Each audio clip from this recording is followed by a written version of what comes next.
Hi guys, இன்றைக்கி என்ன சமைக்க போகிறோன்னா நம்ம சிக்கன் பிரியாணி சமைக்க போகிறோம்.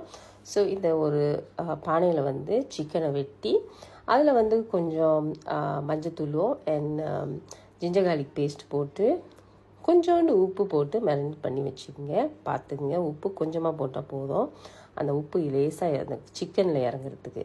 ஓகேயா? ஸோ இது வந்து 1 kg சிக்கன்.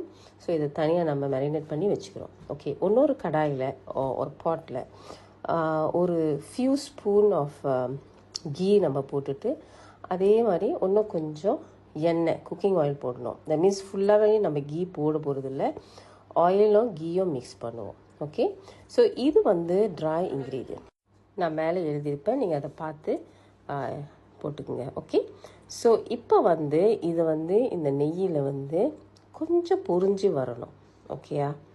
ஸோ இது பொரிஞ்சு வந்துட்டோன்னே 2 வெங்காயம், ஓகே, ஸ்லைஸ் பண்ண வெங்காயம் வச்சுருக்கேன், டொமேட்டோ ஒரு டொமேட்டோ வச்சுருக்கேன், அண்ட் க்ரீன் சில்லிஸ் வச்சுருக்கேன். ஸோ இப்போ வெங்காயத்தை போட்டு நல்லா வதக்கணும்.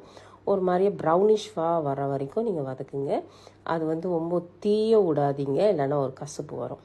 ஓகே, ஸோ நான் இதுலேயும் கொஞ்சம் லேசாக உப்பு போடுறேன். ஸோ அந்த வெங்காயம் அப்போ தான் வந்து கொஞ்சம் சீக்கிரம் ப்ரௌன் ஆகும். ஓகேயா? ஸோ இது நல்லா கிண்டி அது கொஞ்சம் ப்ரௌனிஷாக ஆகிட்டோன்னே நம்ம வந்து க்ரீன் சில்லிஸும் டொமேட்டோவும் போட்டுக்கலாம். ஒரு டொமேட்டோ போட்டால் போதும், சின்னதாக நறுக்கி வச்சுருங்க. Okay, and then green chillies 2 வச்சுருக்கேன். ஸோ நான் 2ஐயும் போட்டுறேன். அண்ட் இது வந்து 1 ஸ்பூன் ஜிஞ்சர் கார்லிக் போடுறேன். நான் ஏற்கனவே 1 ஸ்பூன் வந்து கோழியில் மேரினேட் பண்ணும்போது போட்டுட்டேன். ஸோ இப்போ வந்து இது வந்து நல்லா வதக்கி இந்த பச்சை வாசம் போகிற வரைக்கும் நம்ம வதக்கி எடுக்கணும். இதுதான் நான் யூஸ் பண்ணுற யோகர்ட். ஓகே, யோகர்ட் போடும் மீதும் நீங்கள் பார்த்து தான் போடணும், ரொம்ப போடக்கூடாது. 1 ஸ்பூன் to 2 ஸ்பூன் தான் போடணும். இப்போ இது வந்து 3 கோலை அரிசி வச்சுருக்கேன், பாஸ்மதி ரைஸ். இது வந்து நான் ஊற வச்சுட்டேன், அரை மணி நேரம் பண்ணி ஊற வச்சுட்டேன். ஓகேயா? ஸோ இப்போ வந்து நறுக்குன புதினா இலை போட்டுட்டு நறுக்குன கொத்தமல்லி இலை போடுறோம். இது ஒரு கங்காம், அது ஒரு கங்காம். ஓகே, ஒரு கைப்பிடி. ஓகே, ஒரு கைப்பிடி.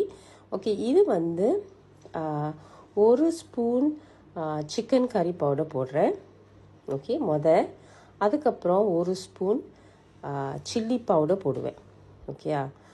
இது வந்து 2 ஸ்பூன் யோகர்ட் போட்டிருக்கேன். ஓகே, கோழியை போடுங்க. இப்போ நான் ஏன் வந்து ஒரு ஸ்பூனாக நான் போடுறேன்னா, எனக்கு அந்த கலரை வந்து பார்க்குறதுக்கு, இந்த கோழியோட கலர் புச்சாட்டாக இருக்கா, கலர் வந்து கறி மாரி இருக்கான்னு. ஓகே, இப்போ வந்து நான் 1 ஸ்பூன் தான் போடுவேன். கிண்டி பாருங்கள் உங்களுக்கு எப்படி இருக்குன்னு, புச்சாட்டாக இருக்கிறா, ரெட்டாக இருக்கான்னு. ஓகே, இது வந்து கரம் மசாலா பவுடர். இது 1 டீஸ்பூன் நான் போடுறேன்.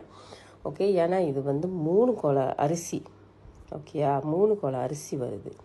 ஸோ இப்போ வந்து பத்தில் புச்சை, அதனால் நான் இப்போ திருப்பியும் 1 ஸ்பூன் வந்து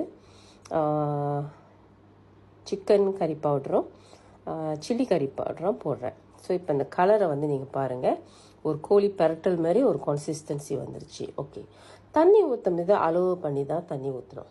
அதோட நிஸ்பா வந்து ரேஷியோ வந்து ஒரு அரிசிக்கு 1.5 கப்பு தண்ணி. ஸோ 1க்கு 1.5 கப்பு தண்ணி. நீங்கள் வாங்குகிற பாஸ்மதி பின்னாடி பாருங்கள், அவங்க என்ன போட்டிருக்காங்க. சம்டைம்ஸ் வந்து 1 ரேஷியோக்கு 2 போட சொல்லுவாங்க. ஓகே, ஸோ இது 1 ரேஷியோக்கு 1.5. ஸோ 3 கோலைக்கு 4.5 கோலை தண்ணி வரும். ஓகேயா? ஸோ இப்போ வந்து நான் வந்து லீமான் நிப்பீஸை வந்து ஒரு பாதி லீமான் நிப்பீஸ் புழிஞ்சு ஊற்றுறேன். ஓகேயா? ரொம்ப போட தேவையில்லை, கொஞ்சம் போட்டால் போதும். ஸோ இந்த தண்ணி வந்து நான் அளவு தண்ணி எடுத்துட்டேன். 2 கோலை தண்ணி ஊற்றிட்டேன். தண்ணி ஊற்றி கோழியை கொதிக்க வச்சுருக்கேன். கோழி கொதித்து வந்துட்டோன்னே, கொஞ்சம் குக் ஆகி வந்துட்டோன்னே தான் அரிசியை நம்ம போடணும். நம்ம கோழி போட்டுட்டோன்னே அரிசி போடக்கூடாது. அந்த கோழி வந்து ஒயிட் கலராக குக் பண்ணி வரணும். ஓகே, தட் மீன்ஸ் அது பாதி குக் ஆயிடுச்சுன்னு அர்த்தம். அந்த டைமில் தான் நம்ம அரிசியை வந்து போக முடியும். ஓகே, ஸோ ஏற்கனவே ஒரு 10 மினிட்ஸ் அந்த கோழி குக் ஆயிடுச்சு. ஓகேயா? அப்புறம் தான் நம்ம அரிசியை போட்டு மேற்கொண்ட தண்ணியை நம்ம ஊற்றணும்.